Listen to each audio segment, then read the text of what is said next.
Sa aking paglilibot sa Cavite City, may bumulong sa amin na meron daw isang batang magaling magtsabakano.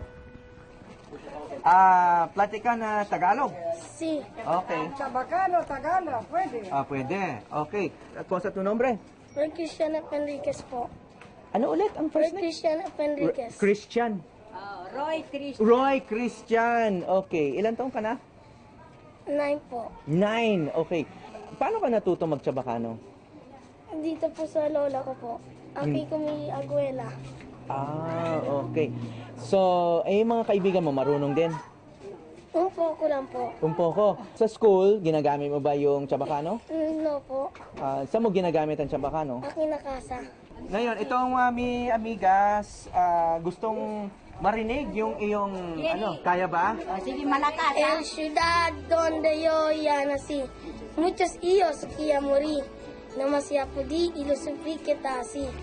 Maski el vida no vale más perdí. Aquí todos nisos para el otro tapo di sabí. Na todo el tiempo, na todo ocasión, siempre junto nisos de aquí. Ciudad Cavite, el inspiración, di nisos vida y corazón. Ciudad Cavite, hasta aquí morí. Padari gracias, nisos de aquí. Bueno! Mahilig sumali si Roy sa mga paligsahan sa tsabakano. Ang kaibahan niya sa karaniwang kalahok, hindi niya lang sinasaulo ang mga salita. Alam niya rin ang kahulugan. Masipag man siyang sumali sa mga contest, lagi raw siyang natatalo.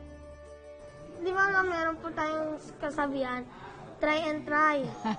Para meron rin po, meron kapalit rin po yung pag sumali ka ulit, mananalo ka rin po.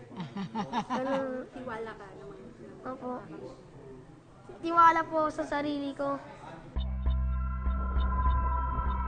Ayon sa mga historiador, sa Cavite at hindi sa Zamboanga unang isinilang ang wikang tsabakano. Nag-ugat ito mula sa mga taga-isla ng Molucas sa Indonesia na nasakop din ng mga Kastila at Portuges. May ilan sa kanila lumipat sa Cavite at Maynila. Inatasan silang ipagtanggol ang kaharian ng Kastila dito sa Pilipinas. Matitrace natin yung kasaysayan nila, no, doon sa isang grupo na mga naninirahan doon sa Molucas. Okay? At itong lugar na to ay teritoryo ng mga Portuges. Halimbawa, yung colonizer na Espanyol at saka yung colonized ng mga Pinoy. Okay? Hindi sila pwedeng magkaintindihan. Okay? Ano yung ginagawa nila? Nagkakaroon muna ng pansamantalang wika. Okay? May kukunin na mga vocabulary dun sa colonizer's language at may kukunin din na vocabulary dun sa local na language. At dito raw nagsimula ang tsabakano. Dahil tunog Kastila, may mga nagsasabing bastardong Espanyol lang daw ang wikang tsabakano. Hindi po politically correct yung gamitin yung bastardized na language. In the first place, hindi po siya Espanyol. Hindi po siya Portuges, no?